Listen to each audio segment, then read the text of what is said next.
Now, I think some of you probably recognize this statue. This is a statue of Denmark VC in Charleston, South Carolina. VC, of course, is an important character, important person in our story this evening, mainly because he symbolizes both some of the fears and some of the aspirations held by certain groups of South Carolinians.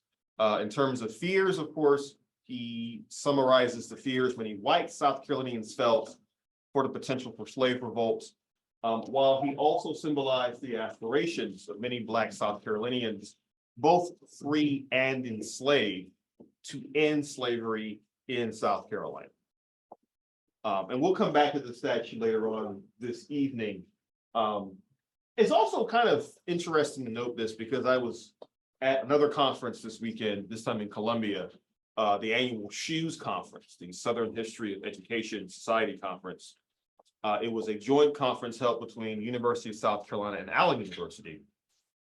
And at the conference, there were several panel discussions about monuments, about education and Reconstruction, an incredibly fascinating conference. But one of the things I took away from that was the conference goers themselves, folks from all across the South and around the country, acknowledged the importance of South Carolina to so many of these regional, national, and international stories, some of which we're going to touch on today, and certainly the rest of the semester too. Denmark VC is one of those stories.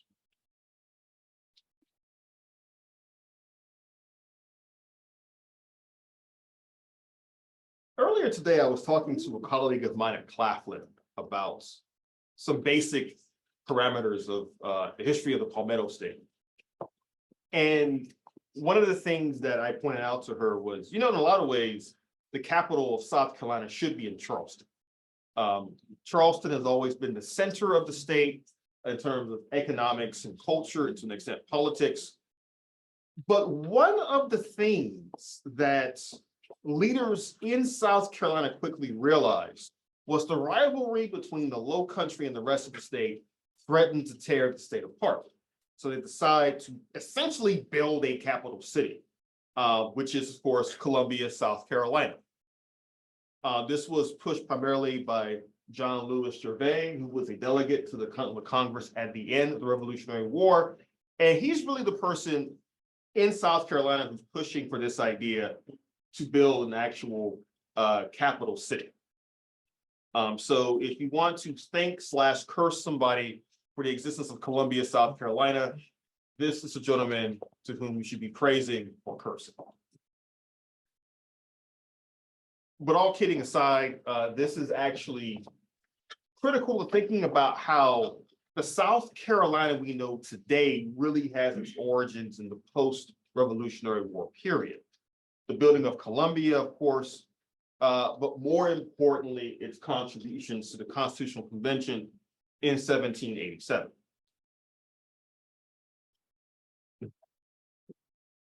Now, I think a lot of us know the basic parameters of the origins of the United States Constitution.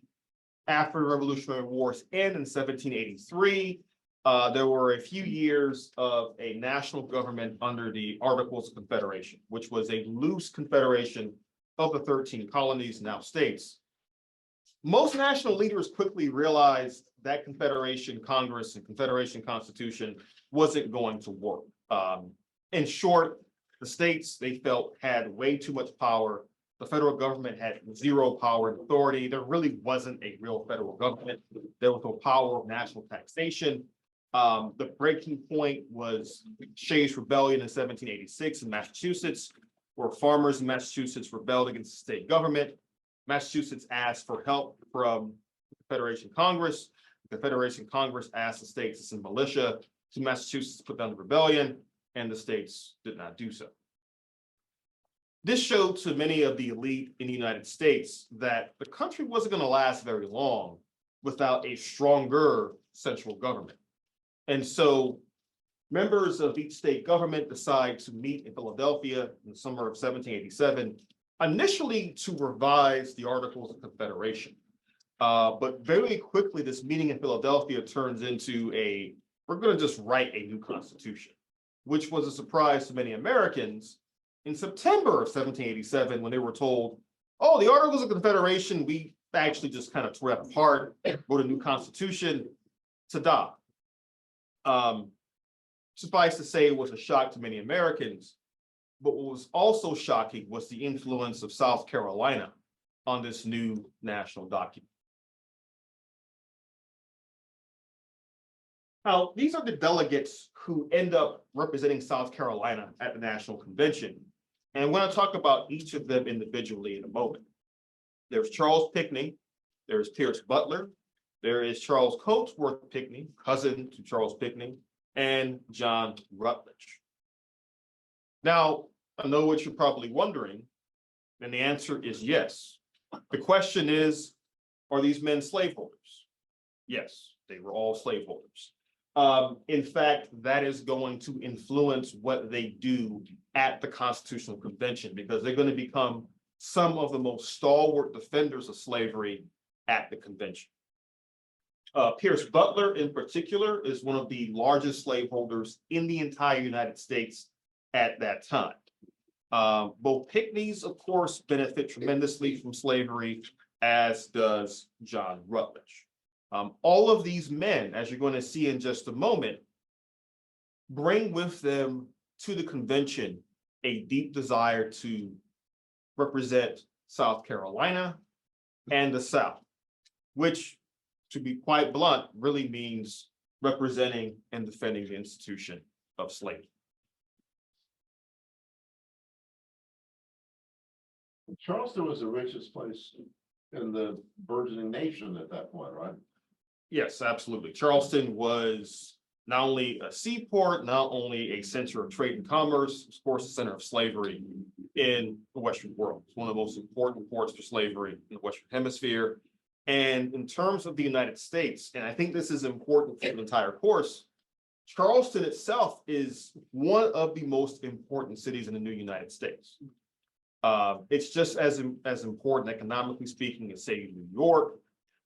It has a political cachet just behind that of, say, Philadelphia or Boston.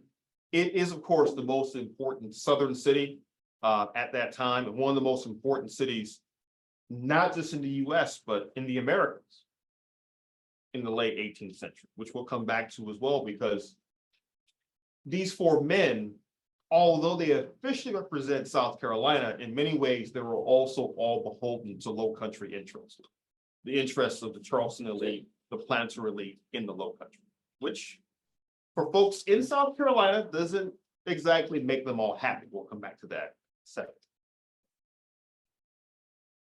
Okay, so these four men going from South Carolina to Philadelphia, who are they? Why are they so important to today's class? Let's talk a bit first, starting with Charles Pinckney. Again, Charles Pinckney and Charles Cotesworth Pinckney were cousins. Charles Pinckney, by the way, all these men also served in the Revolutionary War. That's important to note too. They all had combat experience. Most of them also were politically active during the war, either in the state government or in the Congress in some form or fashion. Charles Pinckney had the misfortune of being captured at Charleston in 1779. But after the war is over, he becomes an important leader of debates at the convention. What's funny about Pinckney, by the way, is that I was reading up on this earlier today. He liked to claim he was the youngest delegate at the convention, that he was only 24 years old. He was actually 29. But he was the kind of person who really liked to hype himself up.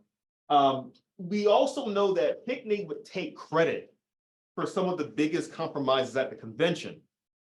And other delegates, most notably James Madison, who was considered the father of the Constitution, would go on to later say, Pinckney was important, but he wasn't that important. Let's kind of calm down on this for a second. But Pinckney was still one of the most outspoken voices at the Constitutional Convention, which is saying something, because this is a convention that includes folks like James Madison and Benjamin Franklin and other outspoken notables. So that's Charles Pinckney. Pierce Butler. again, this was the gentleman I mentioned was one of the largest slaveholders in the entire country on the eve of the National Convention. Also served the Revolutionary War, and perhaps more so than most other Southerners, he is the most outspoken in terms of defending slavery as an institution. That's going to matter for reasons that will become quite clear in just a moment. The timing of this is pretty important. But also because he supports slavery, I know this sounds like a contradiction to our modern day ears, he is a big supporter of a strong national government. Now, I know what you're thinking. Well, when we get to the Civil War, isn't the whole thing about slavery and states' rights being intertwined, this idea that the South felt the federal government had become too powerful, they were interfering with slavery, so on and so forth? That's true to an extent. But for most of the early history of the United States, many slaveholders supported a strong federal government because they felt it was the best safeguard against slave revolt. They also felt it was the best safeguard to really enforce slavery in their own states, and as we'll see in a moment, to also bring back fugitive slaves to their masters as well. After all, what better mechanism by which to capture fugitive slaves than a strong, stable federal government?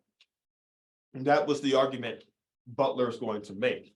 And what you're going to see both today and next class is the South's really, at times, confused relationship with the idea of what a strong federal government should be. In other words, for the South, it's strong federal government for me, not for thee, especially when it comes to enforcing slavery and the like.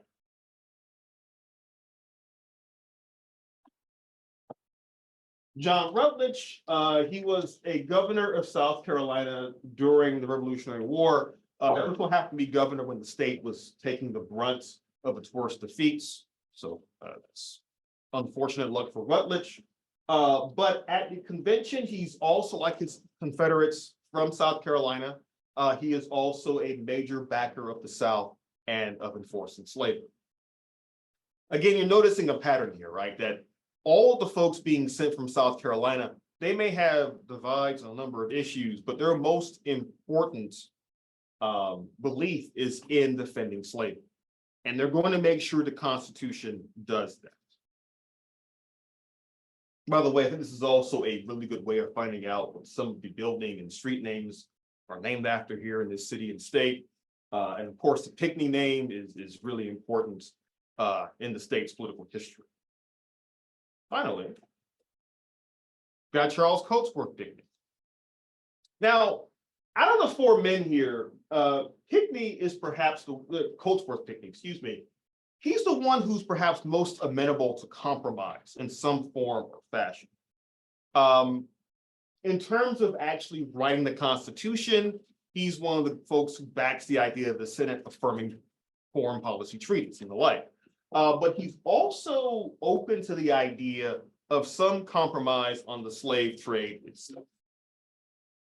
We'll get into what that means in a moment. Some of you probably know what I'm talking about here. But Cotesworth Pinckney, like his other partners from South Carolina, they're all devoted to making sure that slavery survives the creation of this new Constitution.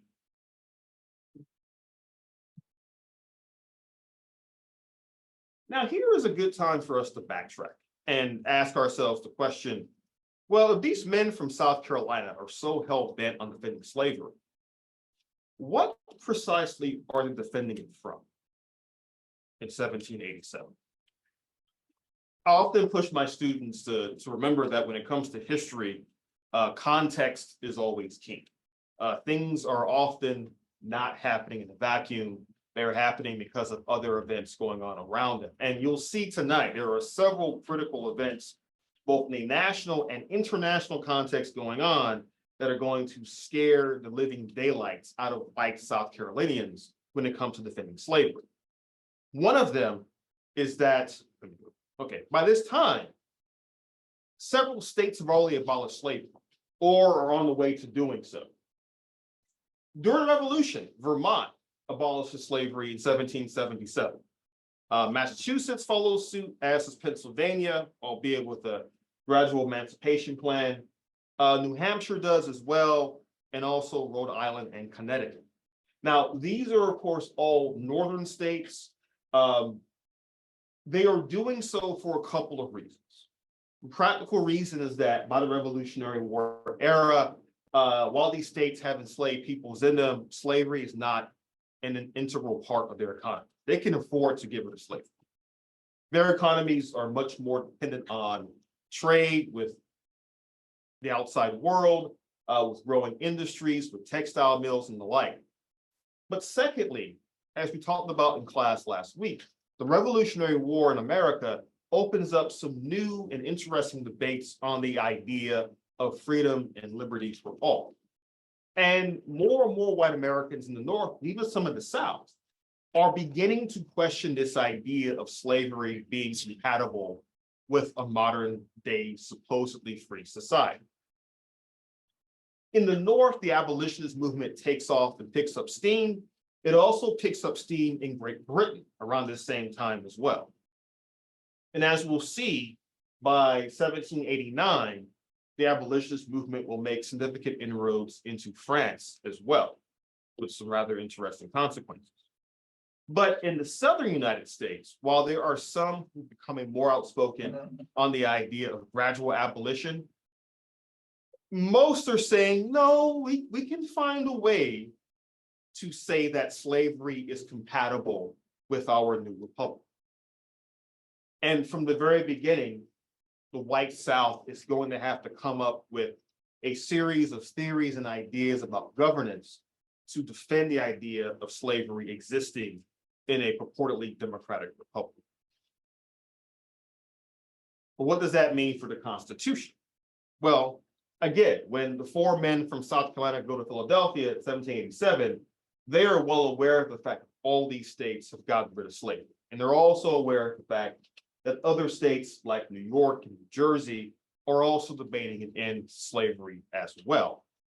And so they are gravely concerned about the possibility of an entire region of the United States becoming not only free of slavery, but over time becoming anti-slavery as well.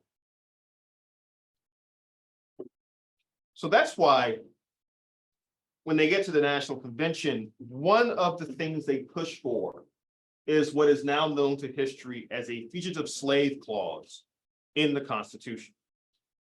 Both Charles Pinckney and Pierce Butler push aggressively for this clause, which basically gives the federal government the authority to send federal officials, such as U.S. Marshals, to apprehend enslaved Africans, take them from wherever they went to, and bring them back to their masters.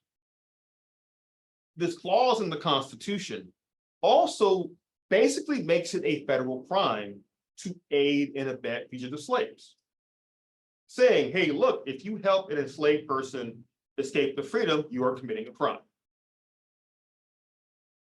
Now, James Wilson of Pennsylvania is opposed to this, and his argument is actually very simple. He's saying that if we approve this fugitive slave clause, we are actually asking the federal government to spend federal tax dollars to benefit a specific class of people, the slaveholding elite.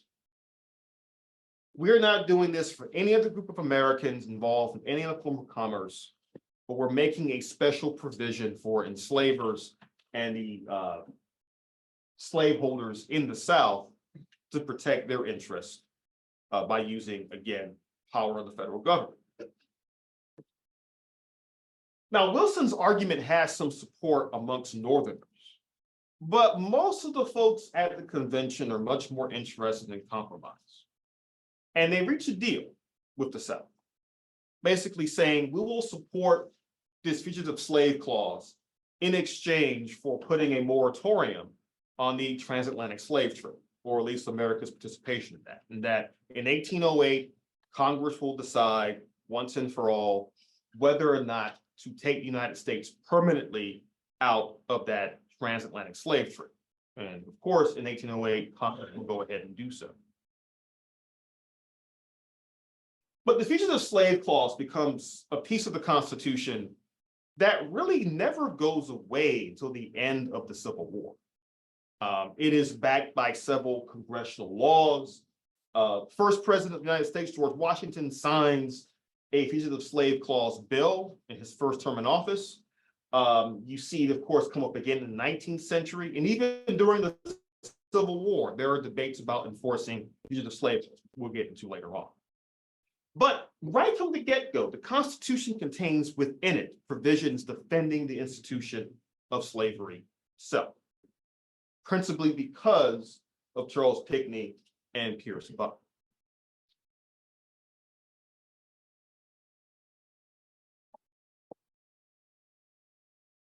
Another item that Southerners are worried about is the use of the enslaved themselves in being counted as part of the population for electoral purposes. Now, of course, as all of us know from our civics classes, at the Constitutional Convention, there were two plans laid out before folks at the convention. One, the New Jersey plan, which would give each state the same number of representatives in Congress.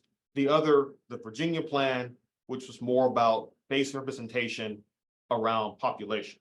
Larger the state, the more representation you would have in Congress. Now, eventually, a compromise is reached where we have one house, the House of Representatives, based on population, the other, the Senate, which is a portion with 2 senators per state. But this is where the rub comes in. If you're building a House of Representatives and it's based on population, do you count the enslaved? Now, many Southerners are saying, well, of course you do. Of course you count the enslaved. This is the one time we want them to count for anything. Let's go ahead and count them. Many Northern delegates were outraged by this because they saw through what the South was trying to do. They understood that if you counted the enslaved, it would give the South a disproportionate amount of power in both the United States Congress and the Electoral College, which was being agreed upon as the method by which to choose the president of the United States. Now, John Rutledge is one of the voices in the room that pushes for a compromise on this issue as well. And he's able to get the committee to support the 3/5 compromise, where the enslaved are essentially counted as 3/5 of a citizen for the purposes of representation in Congress and the Electoral College. What this means is that the South gains more power in Congress than it probably should have had, but doesn't gain as much power as it would have had if the enslaved were counted the same way as every other citizen of the country was. Let me show you what this actually looks like, because you say this and it makes sense in sort of an anomalous way, but let me show you actual numbers behind this for a second. And I'll send this link to Becky tonight in case folks want to see it again. I'll put it in the chat as well. But this is a website from the Center for the Study of American Constitution at the University of Wisconsin-Madison. And they actually crunched the numbers on how much this influenced the first Congress. And there are the numbers right there. You see it's broken down by state, of course, and then non-slave population and slave population, and numbers of representatives they had in 1793, numbers of reps coming from the 3/5 compromise. So the top half are all states that have either no enslaved people or very small slave populations, and so they aren't really getting any benefit from the 3/5 compromise. But then you see Maryland, right, has 8 representatives. 2 of them are because of the 3/5 compromise. Virginia has 19 representatives. 5 are thanks to the 3/5 compromise. Virginia, by the way, would very quickly become one of the most important states in the Union because of its large size and concurrently because of its large number of representatives in Congress. It also memory serves, since had, or rather had 6 out of the first 7 presidents, or 5 out of the first 6 come from Virginia as well. So it was a very important state early on. North Carolina had 10 representatives, 2 thanks to 3/5 compromise. And South Carolina had 6 representatives, 2 from the 3/5 compromise. So literally a third of South Carolina's representation in Congress is thanks to the 3/5 compromise. And over time, of course, these numbers will get larger and larger as the state populations grow, as the populations of the enslaved grow, and as the census is being done every 10 years and reapportioning representatives in the US Congress. And remember, this isn't just about Congress. It's also about the Electoral College as well. So Kentucky zeroed out, but that makes sense. That they would have had a lot of slaves there. Right. But what about Georgia? Well, Georgia's a little bit different story.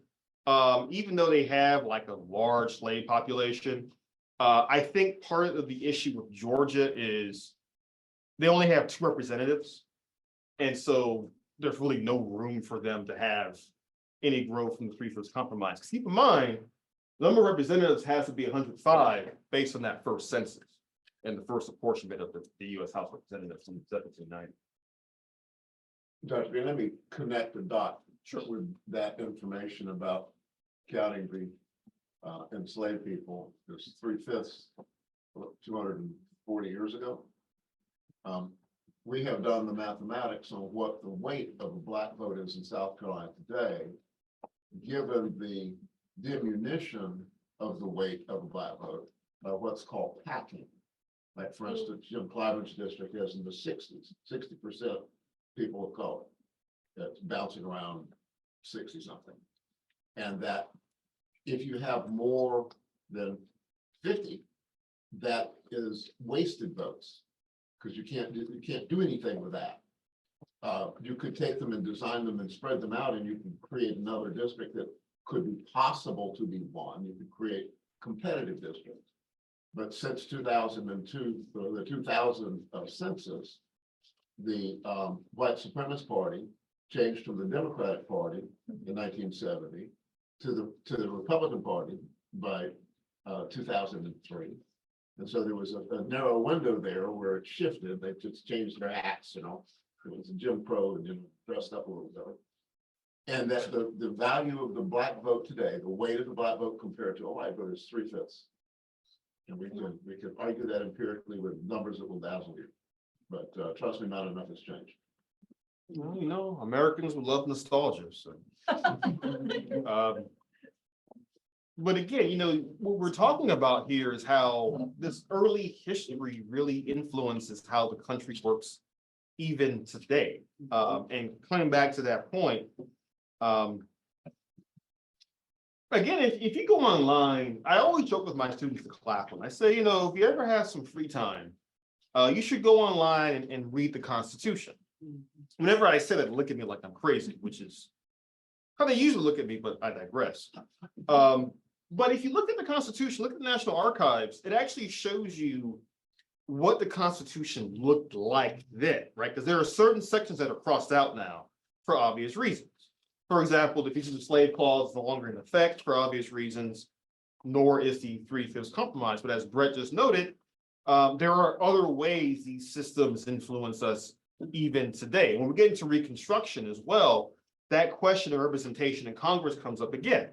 Because when Black citizens or Black people become citizens and they are citizens before the law, they're counted.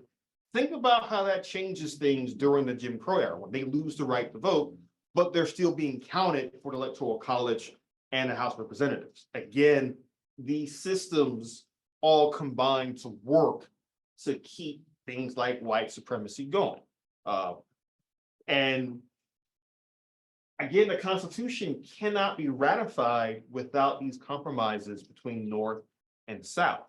Historians often emphasize the fact that while we talk about the Constitution's compromises being between, say, large states and small states, or between rural America and urban America, slavery and lack of slavery is also another key compromise point. But some delegates felt when they left the convention that, in fact, the South had really won because they were able to successfully enshrine a defense of slavery within the Constitution.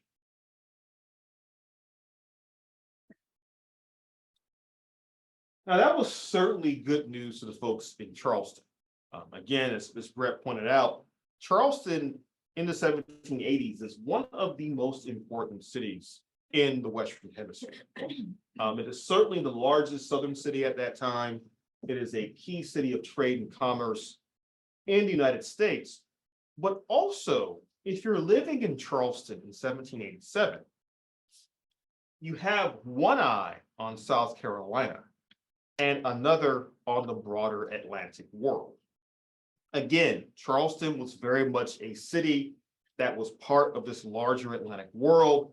It had commerce with Havana, Cuba, Kingston, Jamaica, cities in Brazil, throughout the Caribbean, and also major cities in Europe like London and Paris and Marseille.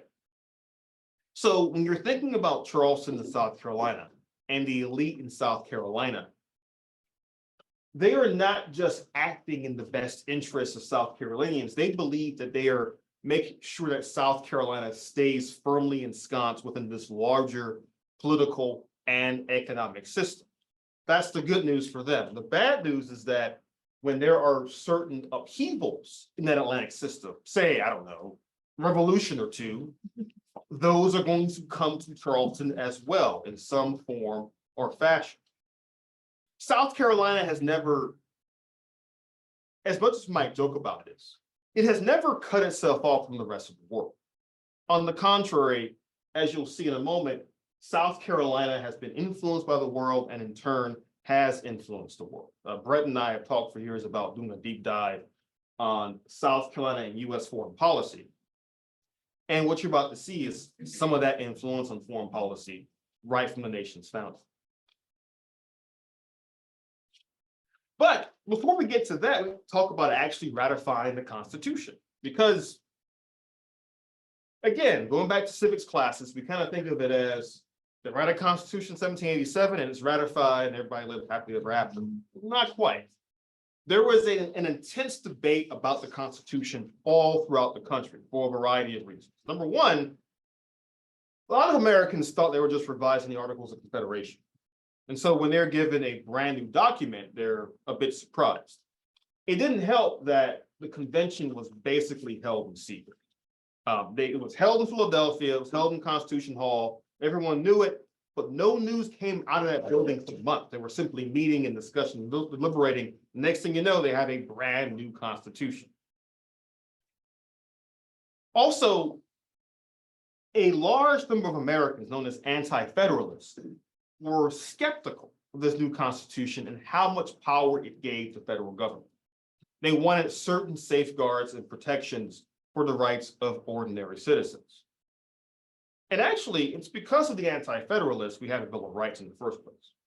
Because in many states that ratified the Constitution, the way they were able to get ratification done is the Federalists or the pro-Constitution forces promised the anti-federalists, if you ratify this Constitution, we will then create a Bill of Rights that will guarantee individual rights and liberties for each citizen.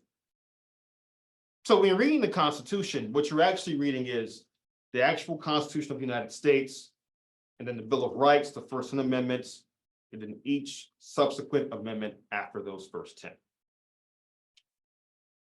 But again, the anti-federalists like Dennis Burke here, who was an anti-federalist leader in South Carolina, they are all really concerned with the possibility of the democratic experiment in governance in the US falling apart almost as soon as it begins.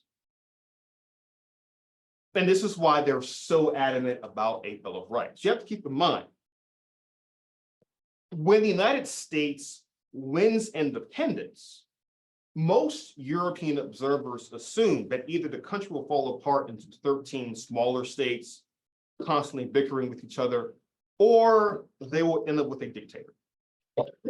And so this debate about the Constitution is not just about ensuring individual liberties, it's about actually making sure the United States survives beyond a generation or so. There is real fear, both in Europe and the United States, that the US will not make it past 1800, at least not with its current form of governance.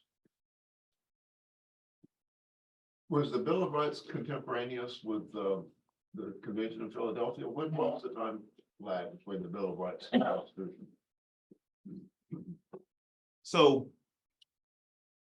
some of the delegates in Philadelphia in 1787 already start talking about the need for some sort of Bill of Rights. But what happens is the Constitution is revealed to the country in September and October of 1787. By 1788, there's already conversation about a Bill of Rights because several states, including South Carolina, very quickly ratified the Constitution. The thing is that to ratify the Constitution, it was agreed at the convention that at least 9 states had to ratify. So 5 states ratified fairly quickly in the first month of 1788, and then they run into roadblocks in New York, in New Jersey, and Virginia. And that's where they start talking about, we need a Bill of Rights to get the anti-federalists on board. Now, South Carolina, despite the fact that you have a lot of opposition to the Constitution in the backcountry, but it's not the upstate of the state, led by Rawlins Lowndes and others, they are not able to get enough traction in South Carolina to oppose ratification because the low country elite are all on board with the Constitution. They see it, in particular, its safeguards of slavery, its investment in a powerful central government. They see these as important, especially for Charleston, because they're thinking about Charleston's future growth. And they know that Charleston can only grow as a city if the federal government is able to protect its maritime interests and its trade interests and commercial interests as well. To that point, let me show you the actual voting breakdown for the Constitution in South Carolina. Okay. So the convention in South Carolina votes in favor of ratification, 149 to 73. In the Low Country, the vote is 99 to 1. Charleston and Georgetown and Beaufort districts all vote heavily in favor. The backcountry, on the other hand, is opposed to. Again, because many of the folks in the backcountry see it, the Constitution that is, as being very supportive of the elites, of the wealthy in the country. Again, this is why the Bill of Rights is so important, because the Bill of Rights gives anti-federalists something to hold on to say that this Constitution is actually meant for everyone, not just the elite, not just those with the most investment in international trade, for example, or maritime commerce and the like. And you have to remember from last week's class, most of the folks living in the backcountry are men trying to escape competition with enslaved labor with large plantations in the Low Country. In some ways, this ratification debate in South Carolina nearly becomes a proxy for debates over slavery in the state. Now, again, most of the elite in both the Low Country and the backcountry support slavery. But the Low Country elite, they have had access to enslaved labor for a lot longer. These are very much the older, more well-established families of South Carolina. Those in the backcountry are saying, we need some access to these markets as well. We can't compete in the Low Country, so we're going to move elsewhere. For those in the backcountry, their attention is more focused on the West, moving westward, acquiring more land and territory in places like Georgia, Alabama, Mississippi, which we'll talk about in a moment. Go back to slide. Yes. Can you clarify the meaning of federalist versus anti-federalist? Sure thing. And then the word backcountry. All What is right. the backcountry. Now, normally I take questions at the end, but this is an important question for right now, Okay. because I'm actually glad you mentioned this. So pull up a map from last week. Give me just 1 second. Backcountry is essentially what we now think of as really the upstate of South Carolina, the areas of the Midlands going north. The reason it's called backcountry in this time period is because it's sparsely populated by European settlers. So last week I showed this map. So I can get through real quick. That really gets into what the backcountry actually is. Actually. Does that include Colombia at this time, or did like a lot of the Charleston elites migrate up to Colombia? Colombia, and this is not to sound flippant, Colombia is Colombia. In the sense that it's not quite backcountry, but it's not quite low country either. Colombia is where it is for a reason. It's meant to be the smack dab middle of the state to keep it as neutral as possible between the low country and the backcountry. So, for example, you look at this map from last week's class. When we're talking about backcountry, what we're talking about is really this area of South Carolina right here. Oh, they call that, South Carolina, in regards to South Carolina Forestry Association, that would be Region 1. Piedmont, they call it. Right, Right. right. But as you can see here, the map, the areas in sort of the gold, yellowish color, these are areas with more European settlement. The areas in blue are areas that only had a sparse European population. Notice I stress European. Mhm. There are indigenous peoples living in these areas of South Carolina at that time, but they're being pushed out. Backcountry is also a term that is used to describe areas of the state that have not had as much established governance as in the low country. So the low country, like with Charleston and the like, has a heavy state government presence. The backcountry rather, it would take time for that presence to get up there. This is another reason why Columbia is built, because the idea for putting Columbia smack dab in the middle of the state was to give folks from the low country and the backcountry a place where they could meet. The men living in the backcountry felt that having the capital in Charleston meant that they would never acquire real power in the state. If the capital stays there in the low country, they will basically be out of power for the rest of the state's existence. Putting it in Columbia at least gave them a chance to have some power. Now, in terms of your Federalist and Anti-Federalist question, the Anti-Federalists were Americans who were opposed to a new constitution because they felt that it would not guarantee basic civil liberties and rights to the average American citizen. Federalists, however, were interested in a new constitution because they felt a strong central government would keep the country together and would be the best path forward for keeping the country's economy strong, no matter what was going on around the world. And what you see here is sort of a tension at the nation's beginnings between concerns over strong federal strength, centralized government, versus concerns about individual liberties and rights and responsibilities. The Bill of Rights is written to satisfy the Anti-Federalists, so that this Constitution will guarantee a strong federal government, but it will not run roughshod over individual rights and liberties. And so, as we all know, of course, the Constitution has had zero problems whatsoever with individual liberties since its ratification in 1788-89. Answer your question? Yes, Okay, thank you. no problem. So how were the electors to the South Carolina Constitutional Convention chosen? Because there's like another 38 votes that aren't in that breakup between backcountry and low country. So was it done by population, and are all those people basically voting representing the difference? Some of it is by population, some of it is just by the individual counties deciding for themselves how to best represent themselves at the state convention. But yeah, the breakdown is, while it's mostly concerned with backcountry and low country, the remaining votes were mostly from the areas around Columbia in the middle of the state. Yep. And again, going back to the Anti-Federalists for a second, again, what they're worried about is that this belief in a strong central government would leave them behind.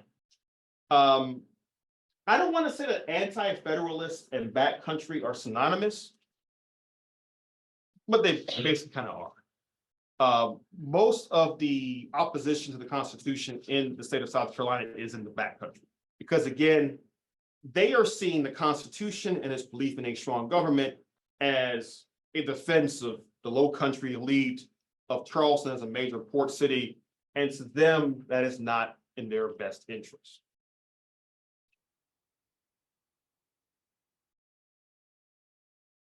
But despite all of this, right, I don't want to make this seem too dramatic. Despite all of this, South Carolina becomes one of the first states to ratify the Constitution. Which again, thinking about the state's history with the Constitution is kind of ironic.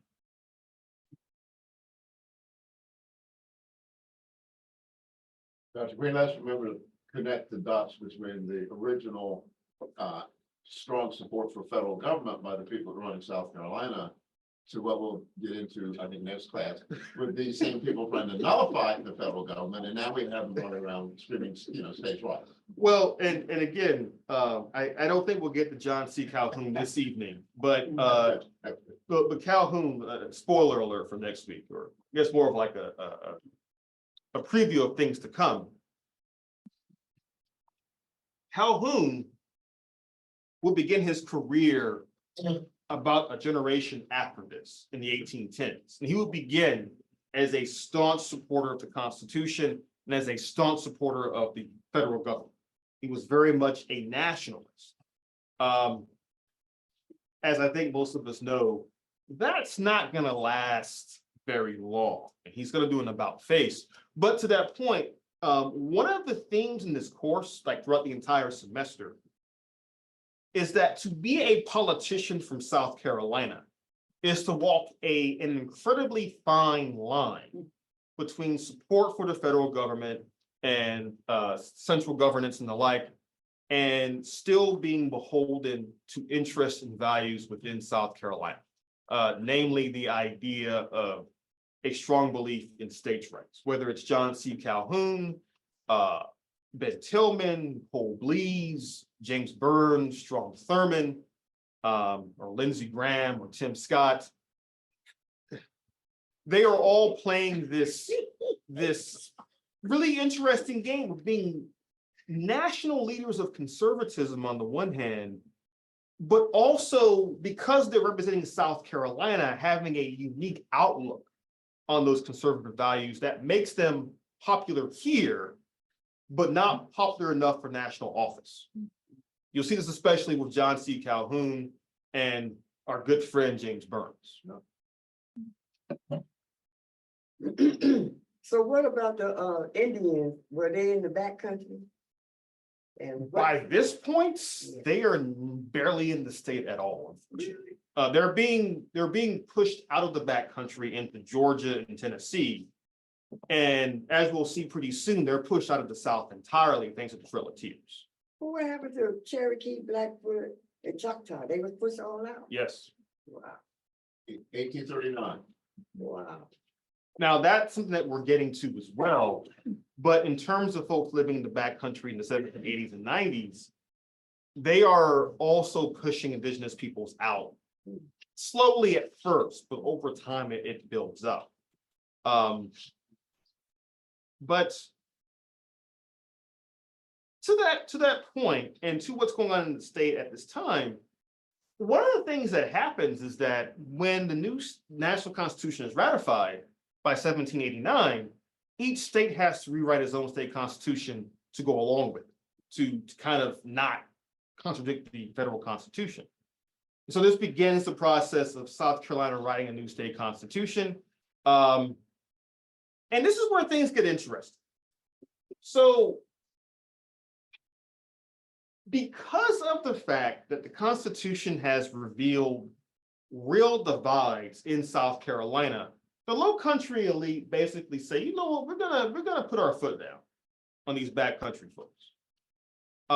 They actually decide to, and this always blows my mind, they actually cut number of seats in the state house.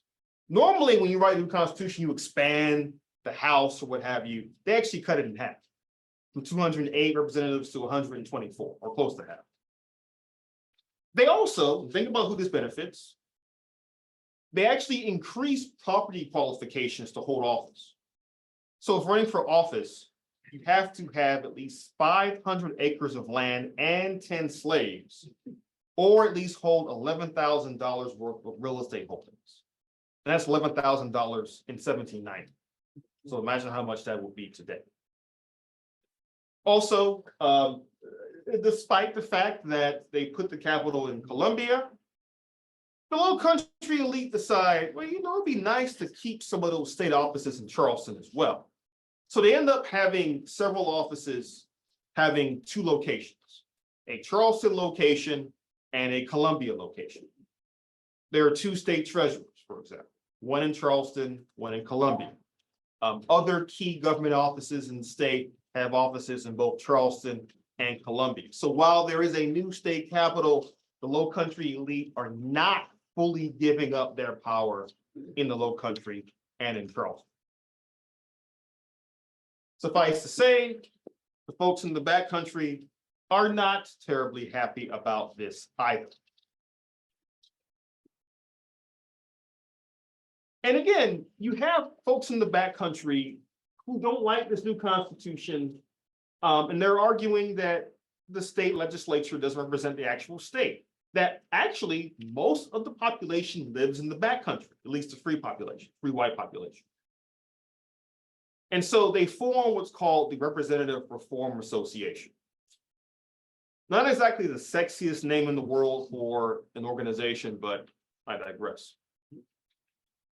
This group is led by individuals such as William Falconer, John Kershaw, and Wade Hampton. No, not that Wade Hampton, his granddaddy, right? I think most folks know Wade Hampton III. This is Wade Hampton I, the beginning of the trilogy of Wade Hampton men.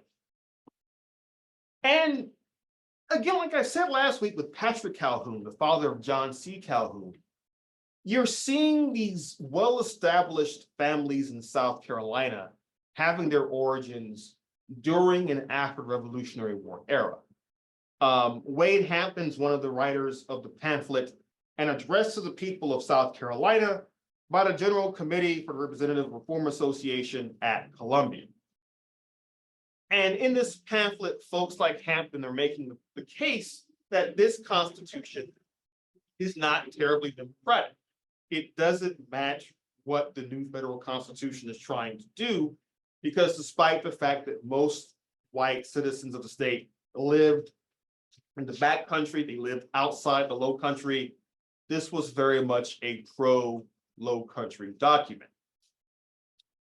Unfortunately, this is also the start in our state's history of the elite saying to the rest of the state, too bad, live with it.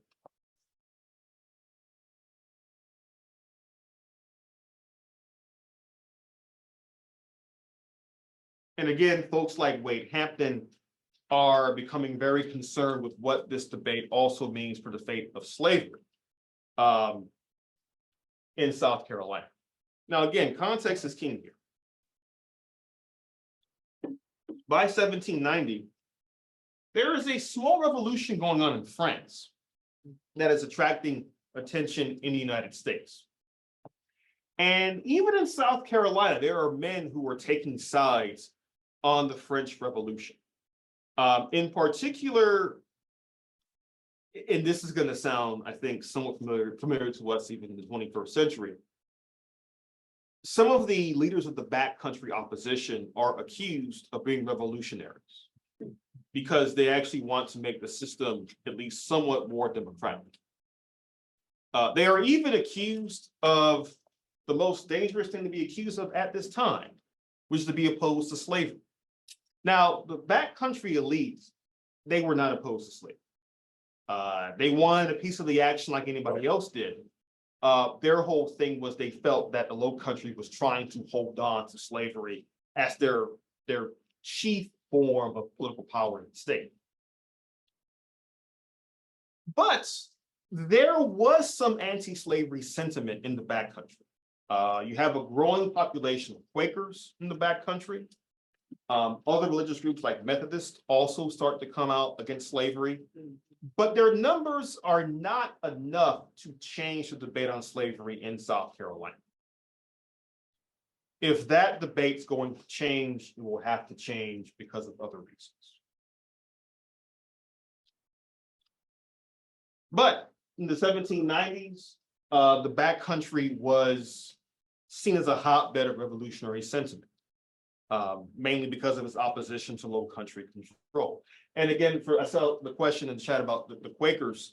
The Quakers were a religious movement in the 18th century, principally based in Pennsylvania. But by this time period, by the 1790s, they had people all across the country who were Quakers. And the Quakers become outspoken in their opposition to slavery. Again, seeing it as really being the opposite of living a truly godly life in a Christian sense.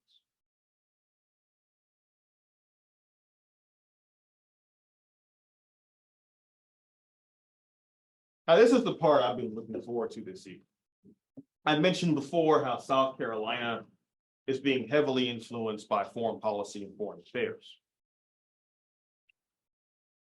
Now, I mentioned the French Revolution, and make a very, very, very, very, very, very long story short.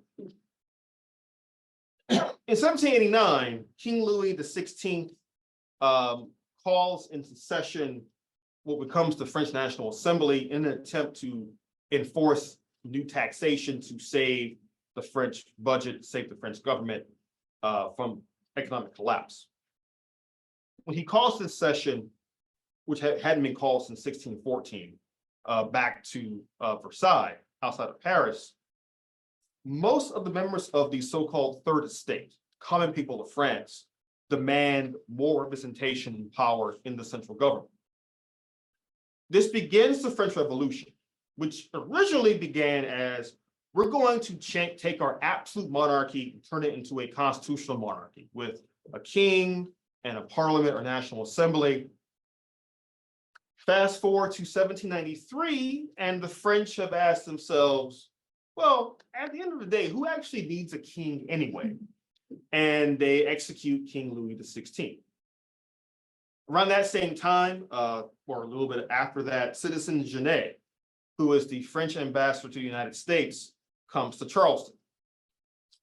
Now, Citizen Genet is quickly seen as a threat by President George Washington and the government of the United States, because when he comes to Charleston and makes his journey to New York to meet President Washington, he is also trying to recruit Americans to support the French in not only the revolution, but also their wars against basically the rest of Europe.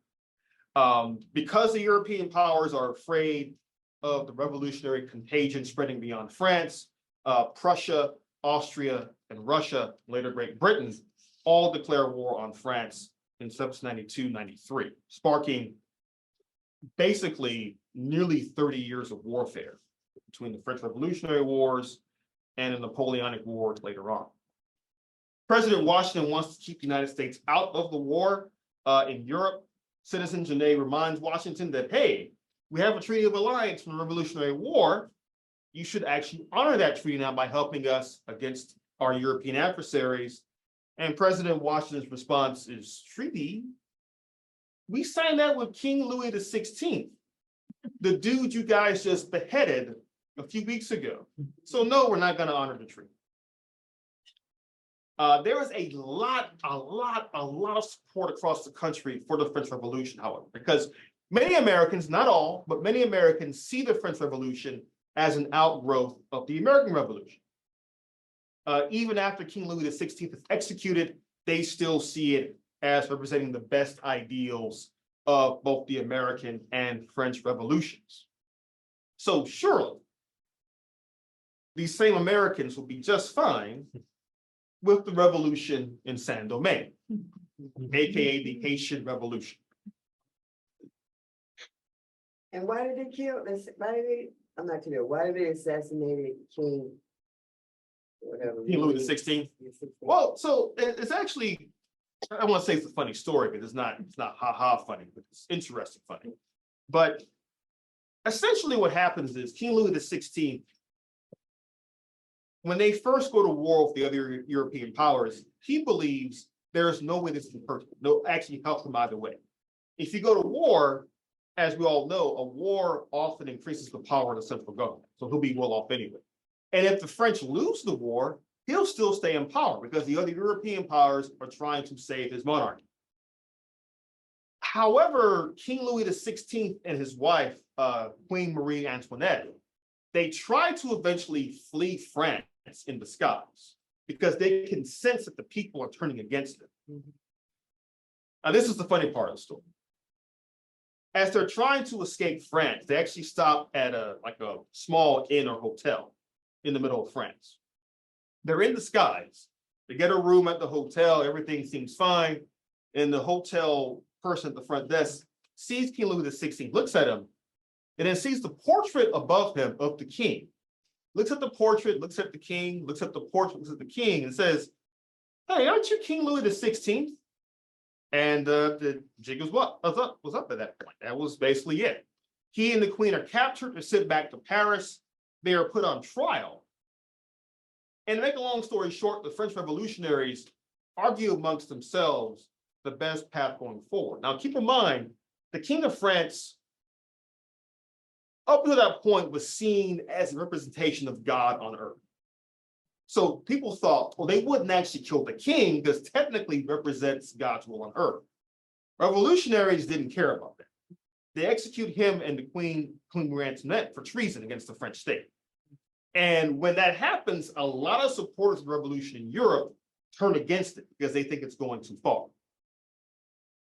But if they think that's going too far, they've also got this to contend with in the Caribbean, the Haitian Revolution.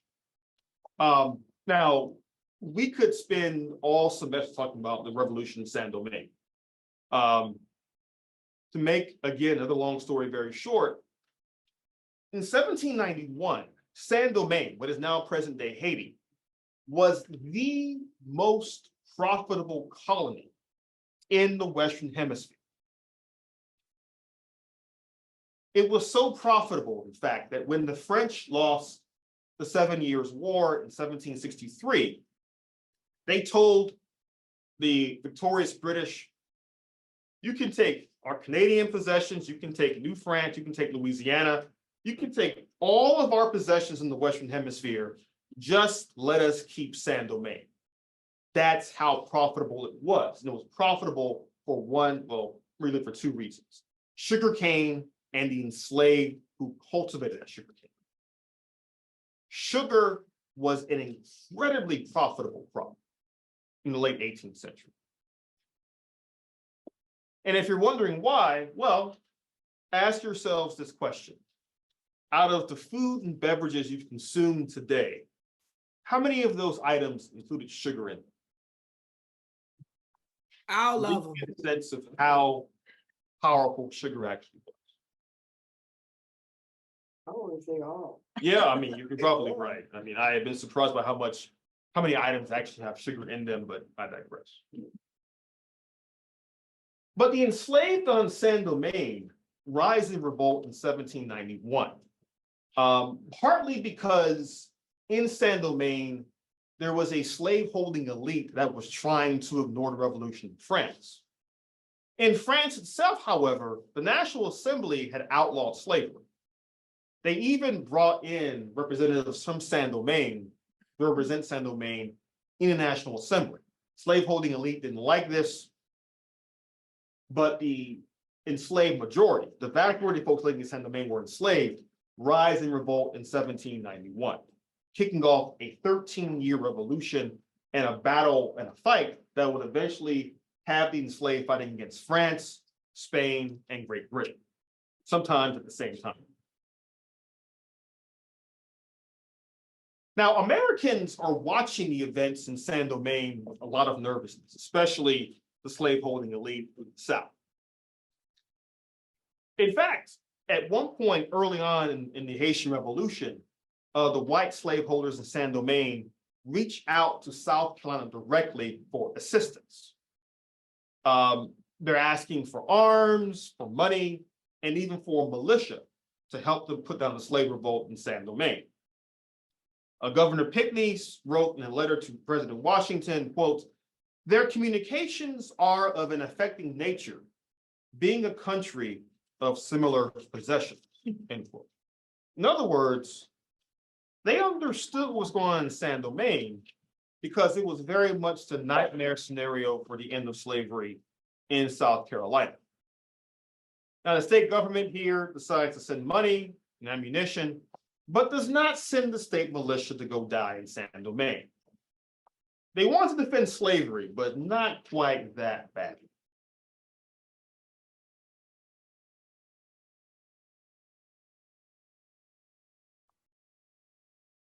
But the Haitian Revolution would come to Charleston through the refugees from the war in San Domingue. The slaveholders in San Domingue, at least those who were not killed during the war, they flee to several different countries. Some go back to France or other parts of Europe. Many of them go to other Caribbean islands like Jamaica or Cuba. Quite a few of them make it to the United States. For example, some go to Savannah, some go to New Orleans, which changes hands from France and America during this time period, and some make it as far north as Philadelphia. But quite a few make it to Charleston. And when they reach Charleston, they are telling white Charlestonians of the horrors of the Haitian Revolution.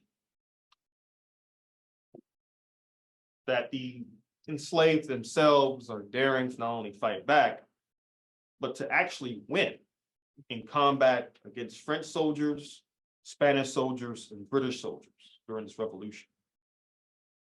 Numerous slaveholders are killed, and those who survive make it to Charleston spread incredible tales of the brutality of the formerly enslaved fighting against them. Oh, by the way, those slave owners have brought with them their enslaved Africans as well. And this produces a rather interesting situation in Charleston, where you have enslaved Africans in Charleston communicating with enslaved Africans from San Domingue. And this also scares the living daylights out of the white Charleston elite. Don't take my word for it. This is from a newspaper in South Carolina around 1800 or so. It says here, they write from Charleston that the Negroes, and this was in all caps in the paper as well, but the Negroes have become very insolent, in so much that the citizens are alarmed and the militia keep a constant guard. It is said that the San Domingue Negroes have sown these seeds of slave revolts, and that a magazine has been attempted to be broken open. In other words, it wasn't for these damn French-speaking Negroes from San Domingue, our slaves in Charleston would be just fine being enslaved. Forgetting that the enslaved in Charleston have long had a desire for freedom in their own right. I think this brings new meaning to the phrase outside agitator, but I digress. That's where Geechee comes from, right? Well, yeah, I mean, the idea of the Geechee language, again, in the Low Country is a mixture of English and various African dialects carried from West Africa.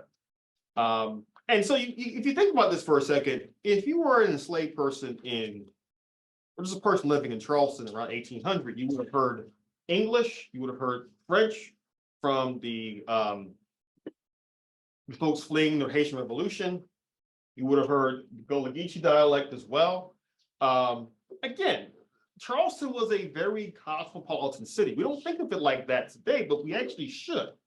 Because Charleston, as you see here, was as much concerned with what was going on in the Atlantic world as it was concerned with what was going on in South Carolina. And to that end, right, across the South, there are deep questions being asked about slavery, thanks to the Haitian Revolution.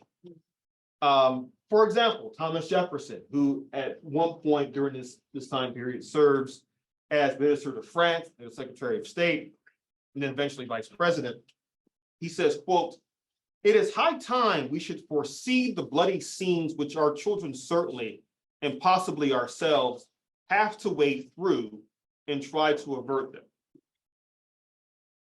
What Thomas Jefferson is saying is that he is deeply concerned that a slave revolt is going to happen in the United States sooner or later.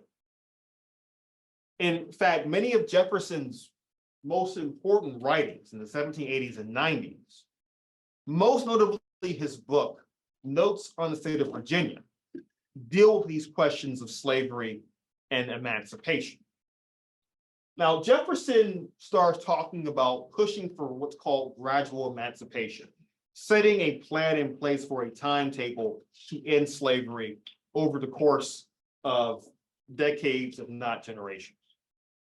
A major reason he supports this is because of the violence of the Haitian Revolution. And he and other Southern slaveholders are concerned that if they don't find a way to keep the enslaved in line, then Haiti is merely a prelude to a larger revolt in the American South.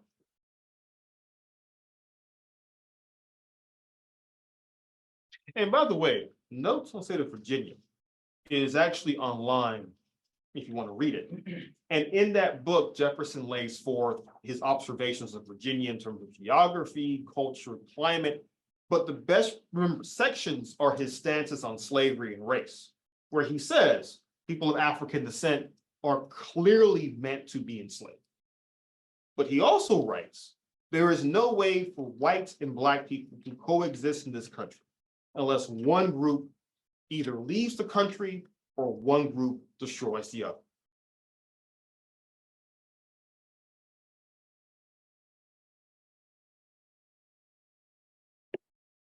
The question of slave revolt does not just stay in Saint-Domingue. In 1800, the threat of Gabriel Prosper's rebellion in Virginia causes the execution of several enslaved Africans. And that was merely a conspiracy, a potential plot for slave revolt. But in 1811, in Louisiana, there is an actual revolt, the German Coast Uprising, in which, as you can see from this map here, the enslaved leave from near La Place and actually almost make it to New Orleans. Now, we believe the enslaved were trying to create their own republic by trying to capture the city of New Orleans.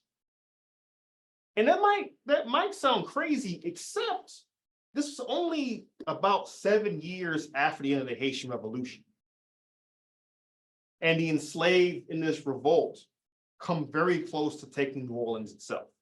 Before being repulsed, most of the participants in this revolt are captured and executed, and those who were killed, they were made examples of. Their heads were placed on pikes leading out of the city of New Orleans all across Louisiana territory.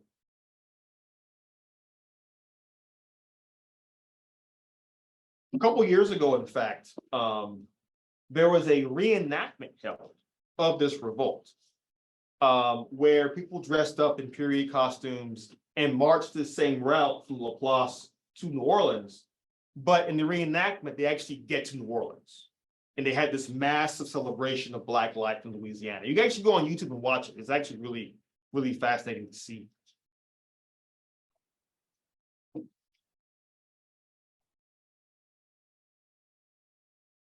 The question of keeping slavery in place was one that concerned many leaders in South Carolina. Not just the Haitian Revolution, not just the German Coast Rebellion, not just Prosper's Rebellion in Virginia. Small attempts at slave revolts were also recorded throughout South Carolina. Now, these pieces of data in Columbia, Camden, and Ashepoo, these are taken from Herbert Apthecker's American Negro Slave Revolts book, which was first written in the 1940s. Aptheker wrote the book as a counter to the arguments that the enslaved never tried to fight back in American history. Aptheker and other radical historians, and also many Black historians too, knew that wasn't true. The thing about slave revolts, though, is that rebelling against slavery can take many different forms. It can be things as simple as working a bit slower than usual. It can be poisoning your master, which is something that happened a lot. Resistance could be simply breaking your tools while working. Resistance could be running away. But the most feared form of resistance, the revolt of the enslaved, had been seen all throughout the Western world by the 1820s. We had the example of the Haitian Revolution, revolts in Jamaica, Cuba, New York City, Stoner Rebellion, of course, and German Coast Uprising. A group of folks didn't fight back very much. They seemed to be enslaved, that is, inspire a lot of fear amongst white Americans. And in South Carolina in 1822, that fear would be represented by Denmark. This is a map of Charleston Harbor around 1822 or so. And Denmark Vesey's name has become known to history for his attempt to create a revolt amongst Charleston's enslaved population in the early 1820s. Now, Vesey himself, born in slavery, but he was able to eventually purchase his freedom. And living in Charleston, he became one of the best known and most well-to-do free Blacks living in that city.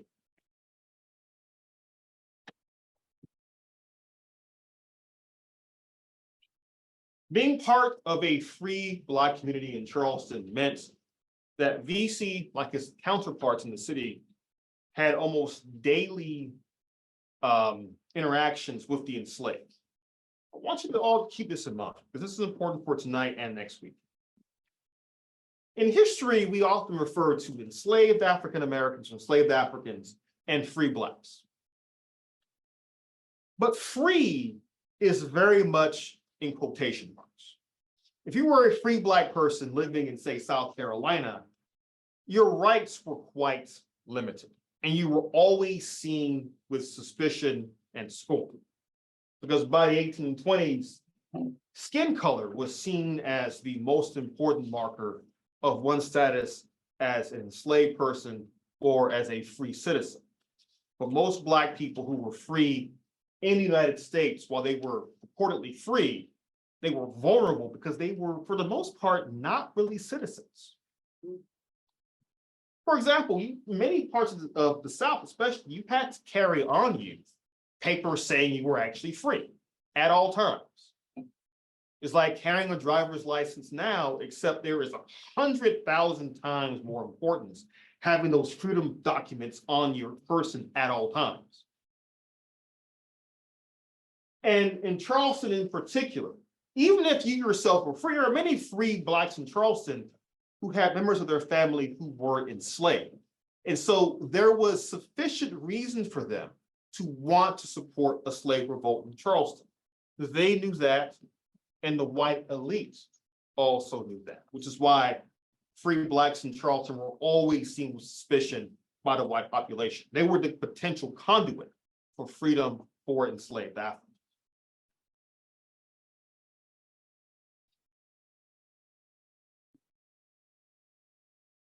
Now, one thing I have learned as a historian over the years is that we all love to say one particular phrase. It's complicated. I mention this now because I recall a conversation I had with Brett last week, in fact, after class. We're talking about Denmark Vesey.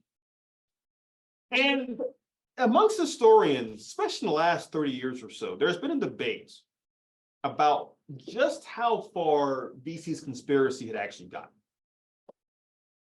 Now, the popular story is that Denmark Vesey had a conspiracy in place. He had co-conspirators in place. They were about ready to start this revolt. In fact, the original start date was reportedly going to be July 14th, the date of the fall of the Bastille and the French Revolution.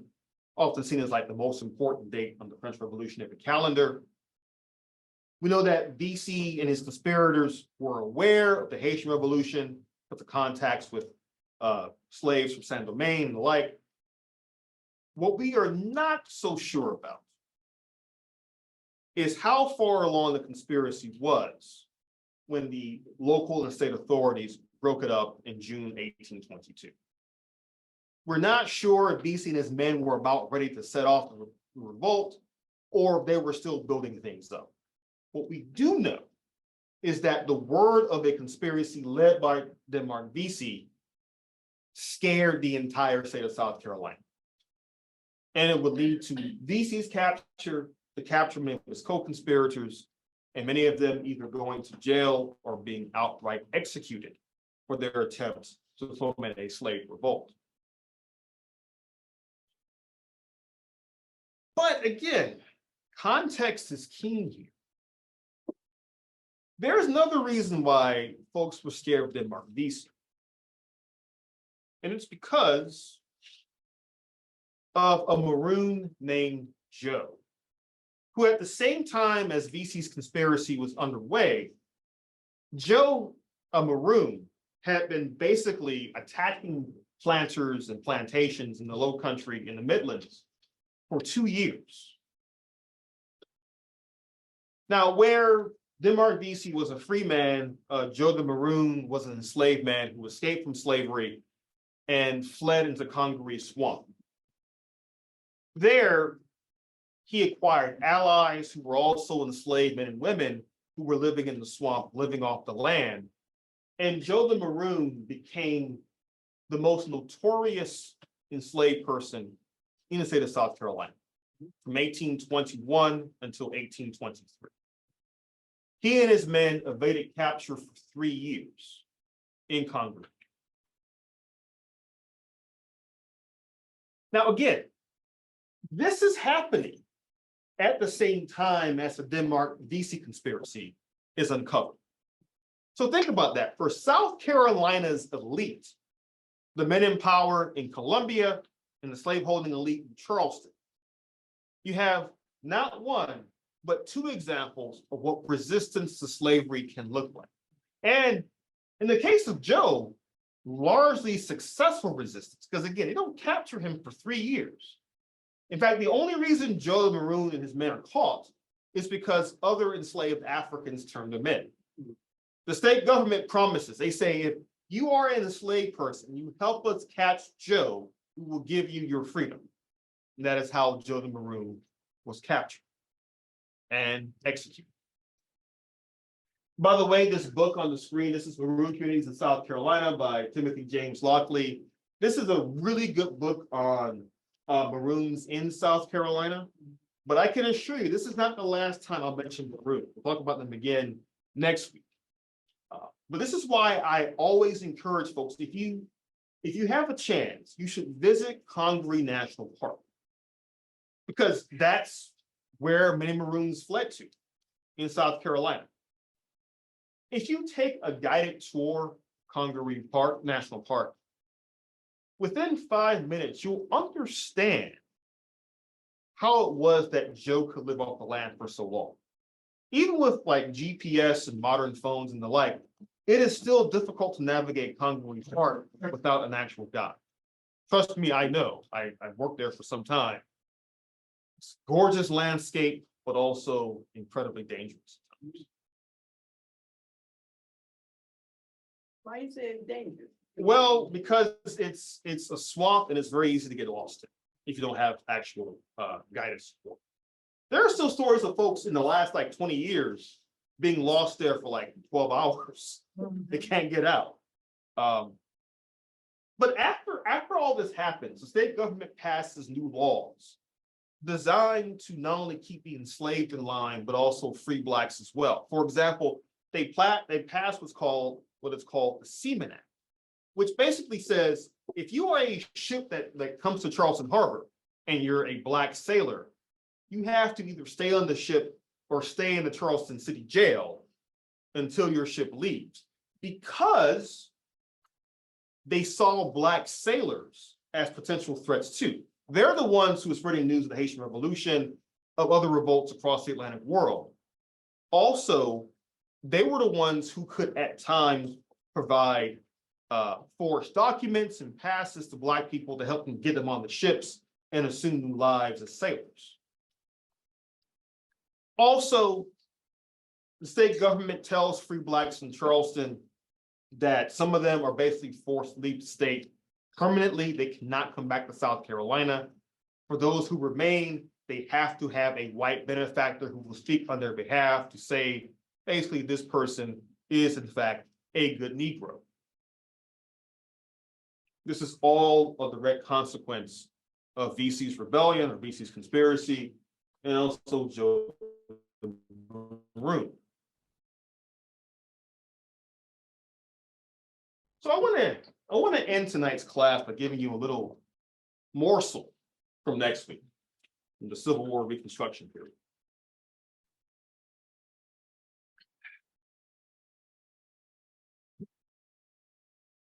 In April of 1865, about 43 years after VC's conspiracy is revealed and Joe Maroon is captured, the city of Charleston, or rather what's left of it, hosts a rather peculiar event. This is a photograph of the American flag being raised over Fort Sumter in April 1865. 4 years, almost to the day, since it had been taken down by the Confederates. Now you can't see it from this photograph, but at that event, there are other photographs that show this. Several prominent abolitionists, such as William Lloyd Garrison, made the trip to Fort Sumter to see the flag of the United States raised over Fort Sumter once again. Robert Anderson, the man who had been in charge of Fort Sumter when it was attacked in 1861, was also present to retake command of the fort. And one of the men in the crowd was Robert Vesey, son of Denmark Vesey, who had lived long enough to see the cause for which his father had been executed made into federal policy at the point of a bayonet at Fort Sumter outside of Charleston.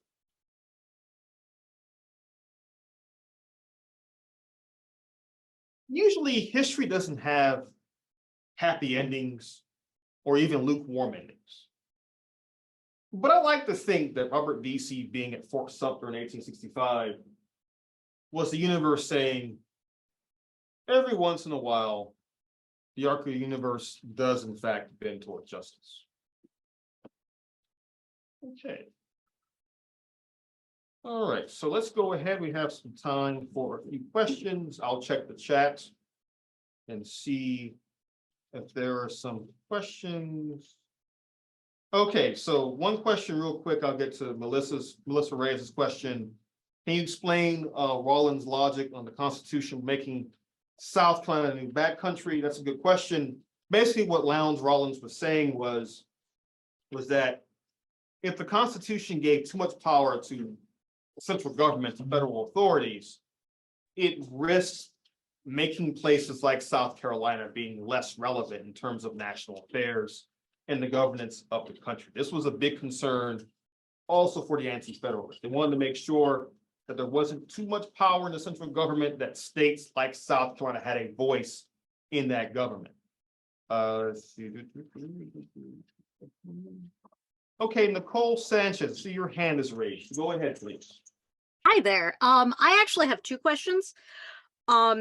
So early on, we were talking about Charles Cotesworth Pinckney, and it said that that he pushed for a compromise that led to the temporary abolition of the slave trade. And I was wondering if you could just talk a little bit more about that, because it was temporarily abolished, and why? Well, basically what that meant was, I actually kind of phrased it incorrectly. What actually happened was they kept the slave trade in place temporarily for 20 years. the idea was that by 1808, they would come back to the topic of ending the slave trade.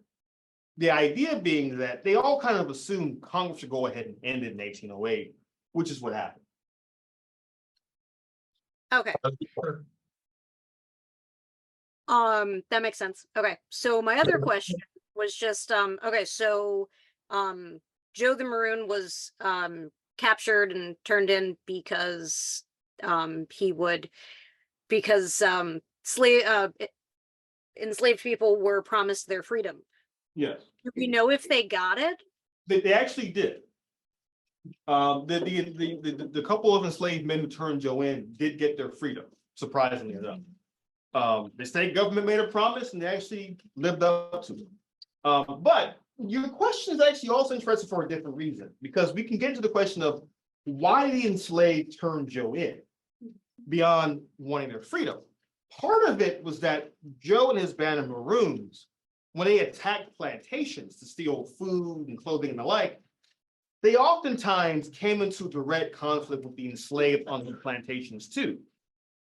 The enslaved, while they understood what the Maroons were trying to do for their freedom, they didn't always have a reason to trust the Maroons. The Maroons, again, not only live off the land, they had a policy of trust no one, with good reason.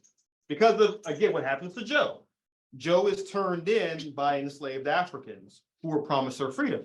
And I know it's surprising, but they actually did get their freedom. The Maroons turned up the pressure on the people that were enslaved on the plantations that they invaded. Right, because again, they are seen as a threat to the slavery itself. And so that makes life harder for the enslaved as well. Any other questions? Yes. All right, so Denmark Vesey originally was able to purchase his freedom through winning a lottery. Mhm. I'm having trouble wrapping my head around that in terms of, is that a common thing? Why would the slaveholding class allow, like, just more context on that, because I guess I'm having trouble understanding. Did you attend the event, the deep dive with Dr. I forgot the name, Justine Hill? Yeah. So she kind of gets into the outer contours of this in the sense of the enslaved having some modicum of economic control of their own resources and things like that. The lottery is an extreme example of this. It was a very rare thing. But what DC was able to do with his winnings was to not only purchase his freedom, but to kind of set himself up as a blacksmith, as a wealthy person. But to your question though, it was a very rare thing. Okay. It didn't happen very often. A couple points about this to be we mentioned the African Methodist Episcopal Church. Well, okay, so one thing about DC that's also worth noting is that being part of Charleston's free Black population, he was also part of what is now known as the Emmanuel AME Church. The AME Church really is one of the first Black-run institutions in the country in the late 18th century. It has its beginnings with Richard Allen in Philadelphia. And by the way, in case you don't know, the church itself was formed because Allen was part of the Methodist Episcopal Church in Philadelphia. But even in Philadelphia, they encountered discrimination. In that church in Philadelphia, they had a separate Black pew that was kind of up in the balcony area. And Allen and others became tired of this. They formed their own church, the AME Church. Eventually, the AME Church would have a presence in South Carolina, in Charleston, with the Emmanuel AME Church. By the way, in the aftermath of the VC conspiracy, the AME Church is both literally and figuratively destroyed. Literally destroyed, the building is torn down and all that. Figuratively, in the sense that the people who are in the church basically have to take it underground as an institution. Because again, the AME Church was a site of not only resistance, but in many ways a planning location for BC's conspiracy. And also, in case you're curious, the AME Church has a local presence in Columbia today through Allen University. Allen University is founded by the AME Church. Something that they pointed out during the conference this past weekend. Allen takes a lot of pride in being an AME sporting institution. And by the way, it is the only HBCU in the state that was founded by African Americans. Worth noting as well. Another interesting point with Denmark Busy is that the connection, my job is to let that pass forward and see how it applies today. In 2000, there was this quote compromise about taking the flags down and all that. And part of the compromise was the African American monument. And the kind of the backstory of that was the big fight over having Denmark Vesey in the monument. So the solution was to have no recognizable humanoids in the thing, where you've got all these statues of these recognizable white guys, but the African American monument, if you look very carefully at the right hand panel, there's somebody that looks a lot like Jim Clyburn. And and so it's anyway, it's worth a trip to check it out and understand that what they did there. And it wasn't really a compromise. They brought the flag down off the dome and put it on the front lawn for a number of years until the killings at the Mother Emanuel Church, which kind of like brings this whole thing this close loop. Well, and again, to that point, right? I still maintain that Emmanuel AME was chosen for that very reason, as the location of the attack, because of its ties to this long history. I didn't grow up in South Carolina, so I don't know the Pinckney name in all the ways that history talks about that, but You're lucky. I'm thinking about Reverend Clementa Pinckney. Is there a tie to his enslavement and the Pinckney family? No need to That's a good speak up to the people out there in Zoom land and No, deaf people in this. I'll ask this question because it's a great question. He was asking about, so the Pinckney name is an important name in South Carolina's political history, right? So then you have someone like Clementa Pinckney. He's asking, is there like a relationship there? Are they all part of the same broader family tree? What's the story? Well, we can anticipate that there was some relationship going back a long way. So most of the enslaved people, at some point being free, were recognized with the owner's name.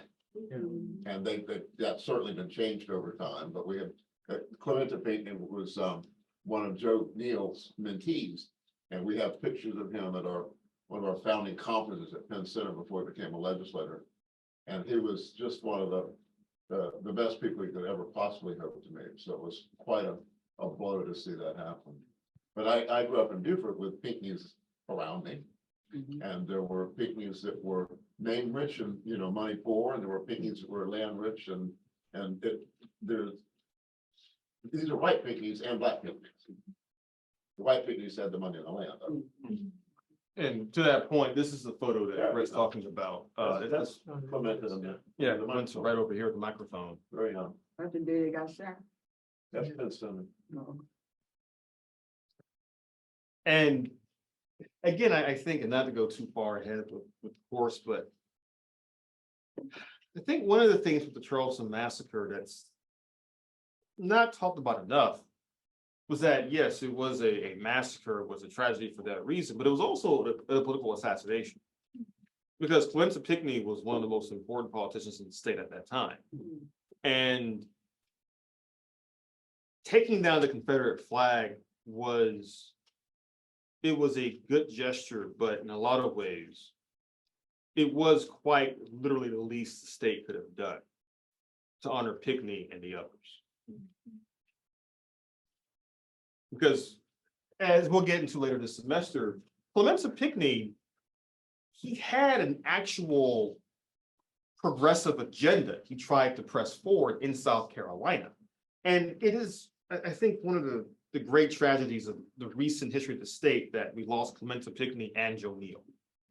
Two men who cared deeply about every South Carolinian, and two men who I would argue represented the best of what this state had to offer. And they're both no longer with us when we need them the most, which is one of the great tragedies of recent history. You left out the story of the Yazoo land fraud, Dr. Greene. That's one of my favorite stories. You can go ahead, like, the only reason I wasn't able to get to it is there were so many things I wanted to cover, and I wanted to get to the land. Bro, I meant to mention it because let me go back to the actual study guide for this. This is after the war of 1812, and nobody knows what to do with all the land. Millions of acres out there in Louisiana Purchase land. And I don't know where the word Yazoo came from, I got tired with it. But it involved everybody from Thomas Jefferson and all these people were like trying to figure out, Georgia thought they owned it. And Wade Hampton the first was the richest person in the country. And somehow he ended up with most of that land, which really did enhance his standing in South Carolina. His mansion in Columbia is still over there on, what is that? What's that over there? Garner's Ferry. Divine Street, and it turns into something right in front of the Garner's Ferry. And They own the state newspaper. They were controlling interest in the state newspaper for decades. right, and that Mississippi territory, one of the important things about that story as well, and this gives you a sense of the map we're talking about here, is I mentioned during my lecture tonight that some of the folks in the backcountry in particular, where the low country elite are looking at the Atlantic world and the United States, the folks in the backcountry are looking westward. They're looking for more land in newly acquired territory, first Mississippi territory, and later on Louisiana Purchase. And their thinking is very simple. South Carolina, as you see here, is not a very big state. And there's only so much land we purchased to be used for rice cultivation. And by the end of class this evening, cotton cultivation as well. And cotton in particular wears out the soil, is a very exhaustive crop. And so this is one of the reasons why so many slave owners in the early to mid 19th century are always looking for more land. They need more land on which to grow more cotton. So you have a lot of slave owners who are actually purchasing land in the West, not even living there. They just purchase the land and they send some guy out there to like watch the land, oversee it, that sort of thing, while they stay in South Carolina having their coins. But the Wade Hampton story is one of the more extraordinary stories of land acquisition in this time period. And again, I said before, this sets up Wade Hampton's family as being one of the most important families in the state of South Carolina. Most folks are more familiar with Wade Hampton III, but you gotta start with his granddaddy first. Any other questions? He was rude too. Well, I mean. In your study guide, this is something that I wanted to lift up because I have a really bad attitude about Wade Hampton for the second and third. So, slavery on the Hampton estate was so brutal that even hardened overseers sometimes objected. A British traveler, James Stewart, wrote that Wade Hampton I, quote, not only mistreats his slaves, but stints them in food, overworks them, and keeps them almost naked. I've seen more than one of his overseers whose representation gave a dreadful account of the state of slavery on his plantations and who left his service because they could no longer assist in the cruel punishments inflicted. I do not mention such a fact merely on such authority.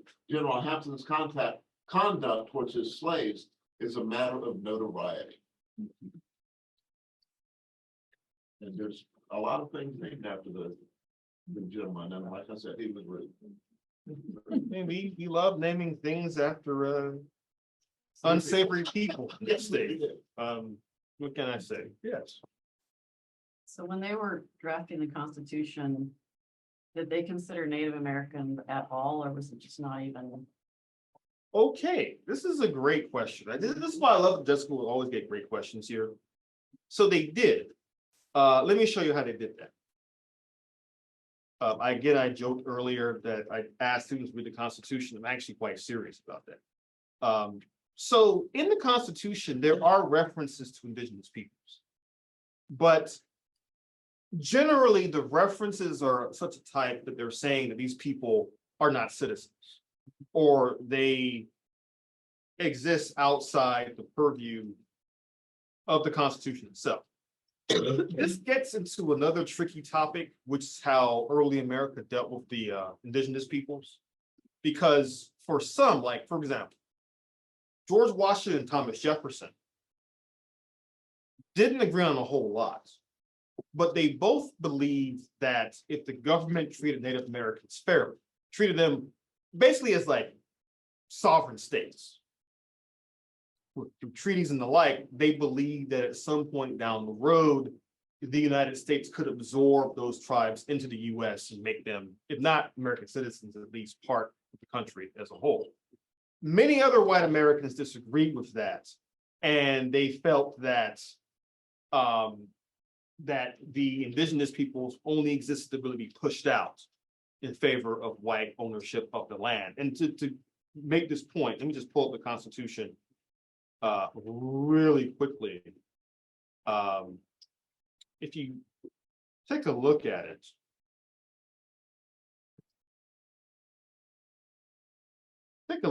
you will see, for example,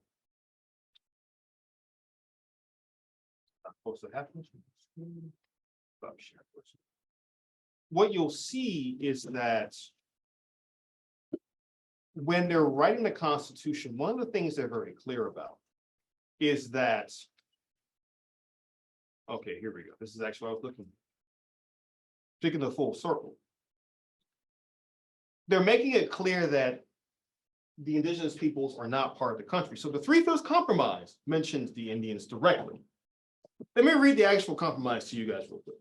Representatives and direct taxes shall be apportioned among the several states which may be included within this union, according to their respective numbers, which shall be determined by adding to the whole number of free persons, including those bound to service for a term of years, and excluding Indians not taxed, 3/5 of all other persons.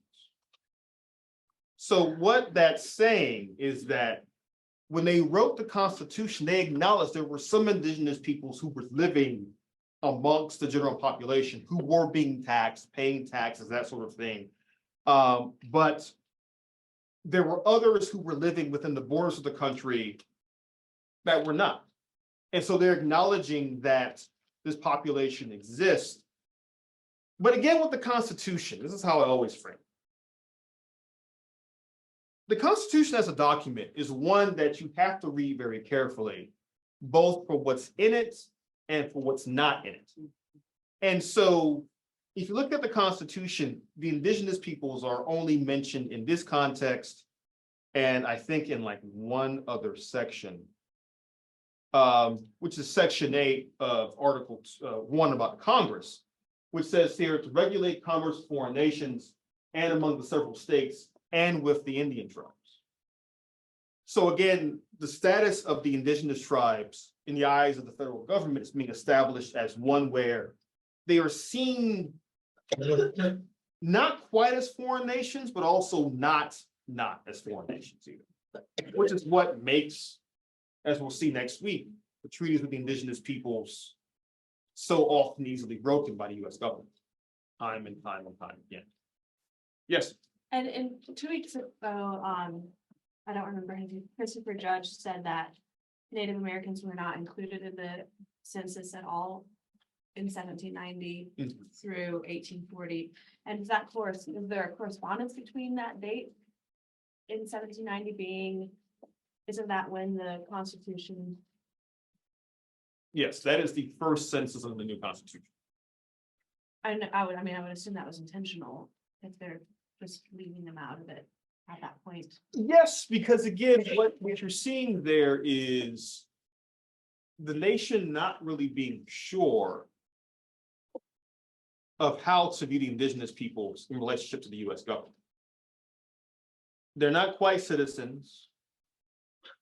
If they're with indigenous tribe, then they fall on the jurisdiction of that tribe. But then the question is, how does the tribe relate to the US government? They're basically trying to stay away from a sticky legal situation. But as time goes on, they're going to have to be more intentional in how they actually incorporate or don't incorporate indigenous people. It's worth noting that it's not really until the 20th century where this question is settled once and for all about Native American citizenship and their relationship to the US government. We worked with the Council of Chiefs and the association that Ms. Water represents in the 2000, what decade is it? The 2010 census.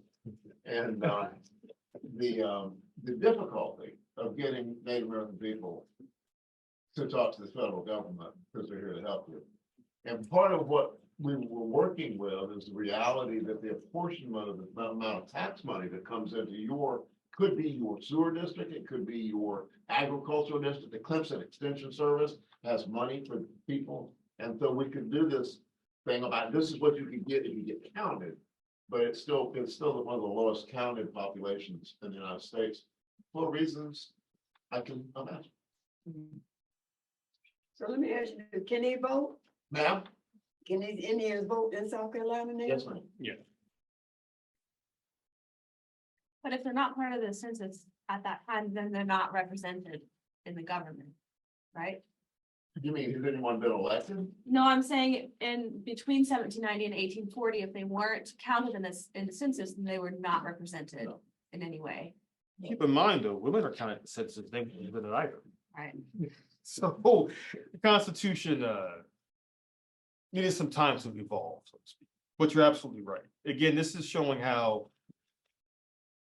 the Constitution, the founding fathers, they didn't have any of this solved. They far from it, in fact. And one of the arguments that's raised in the antebellum period, the early 19th century, is this document is taxing, for example, women, is taxing free African Americans. Neither group, for the most, and depending on where you are in the country, most parts of the country, they couldn't vote or anything like that. Then the indigenous peoples, if they are part of the government or part of the country at all, they are often seen as being outside the body politic, which is again going to extend to the relationship between the federal government and the various tribes as well, especially the Cherokee Nation, which we'll get into some next week. Dr. Bino, a bit of housekeeping, that we have things that are at the end of this study guide that we haven't gotten to, and we want to, but we'll pick it up again tomorrow because it's kind of on the cusp of the era here, with early 1800s, 1840s, 30s, when the abolitionist movement is bumping heads with the suffragette movement. And that there is in the bottom of your reading, your study guide, some really good and fascinating links to things that SCETV has actually made movies and put up online that are free and you can go watch them. And the Rollins sisters being one of them. We'll talk about that in some depth, but I don't want people to miss the opportunity to know that stuff is there. Okay, a couple of things in the chat. Anjanette Hart pointed out, she said it was such a pleasure to serve with Senator Clementa Pinckney here for an SC Faith Leaders Breakfast. Is in the chat. May his progressive legacy live on in all of us. Also, Becky, I think you can see in the chat, Melissa is asking, can someone add to the email list? I'm not getting the weekly emails with the study guide and Zoom link. That's Melissa Reyes. We'll get that squared away for you fairly quickly. I wanted to actually, in class, there are no more questions, with a quote from The Sims History of South Carolina. This is a book Brett gave to me a couple years ago. That book was Modjeska's. Her Modjeska's sister-in-law, Martha Monteith, was given that book by Modjeska. And so that's a genuine Monteith Simkins keepsake. That's a Sims Oliphant book, right? Yes, Sims Oliphant book. This was the book that was used as the history textbook in this state for generations. This edition is from 1932. That's the same book they had when I graduated my school in Beaufort in '66. So same family from 1840 to 1980. And it just proves that we're southern by the grace of God and stupid by choice. And this is what they wrote about the Constitution in South Carolina. So in 1788, 5 years after the Revolutionary War was over, South Carolina's convention approved a plan which made this state a part of the United States, subject in certain matters to the control of the government of the United States. It was clearly understood, however, by all the states that the Union of States was merely a compact or agreement from which any state, if dissatisfied, might withdraw. That worked out for them. I wonder why that's in this book. I wonder what that could be about. Is that the same book that, Ballman referenced yesterday? I'm not sure. It probably was though. I missed, I wasn't at the deeper dive last Old night. history book. Probably was. Because I mean, again, this book was one that was used in the state for so long that, as Brett pointed out, generations of pupils in the state were learning from the same textbook. Yeah, we have a whole very long piece about education in South Carolina. This obviously is exemplary of the lack thereof. So we'll get deeper into that. You gonna sing tonight, Chris? Sure. Are we ready to sing? Yeah. How many these people sing? It's gotta be fun. Yeah, well, I brought, And if folks out there, can we go around and let the people out there in the land do a round and we hear them and then they do. we cannot do around with. Not together. Not together. They do something. They're quiet. We do something. They do something. Yes, Chris, we would like to have a little representation out here in Zoom land. We're gonna be picketing. We know where you are. It's 1340 Elmwood Avenue, everybody. Chris's concern is that there's a time lag there. Becky was probably talking about it 2 seconds before we heard. No, what I'm saying is that we could do our own thing either That's what before I'm or saying. after, but I'm just saying. Is We are, Michelle on? Is Michelle on? I remember she was appointed the director for the Zoom choir, so perhaps she could give it a try after we get it going in the room here. Yeah.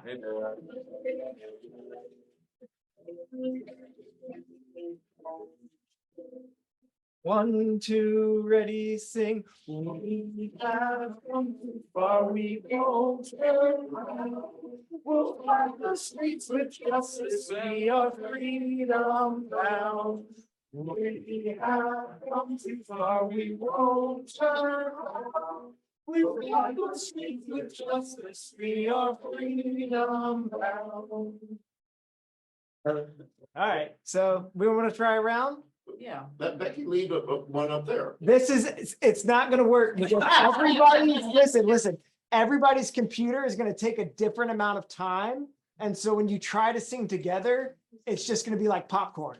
If you'd like to sing with the group, you should come to class in person.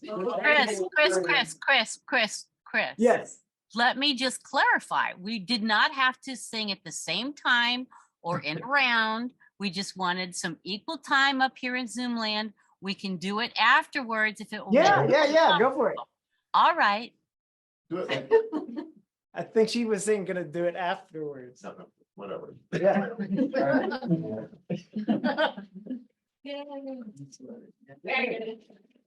Let's unite us. Yeah. We're waiting. Take it away, Zoom choir. I thought we were gonna do that. Okay, y'all, do not let me down. Unmute everybody. Just blow them out of the damn water and it won't be hard. Ready? Are we singing? We singing? We singing. Got it? Everybody unmuted? Everybody. Let's go. We singing. Nichelle? I'm here. All right, you lead us, girl. Go. All right, I got you. We have come too far. We won't turn around. We'll flood The streets with justice. We are freedom bound. I've come too far, we will. Take it. All right. We did meet y'all. That was worth it. We have come too far. We won't turn around. No, we We'll won't. flood the streets with justice. We are freedom bound.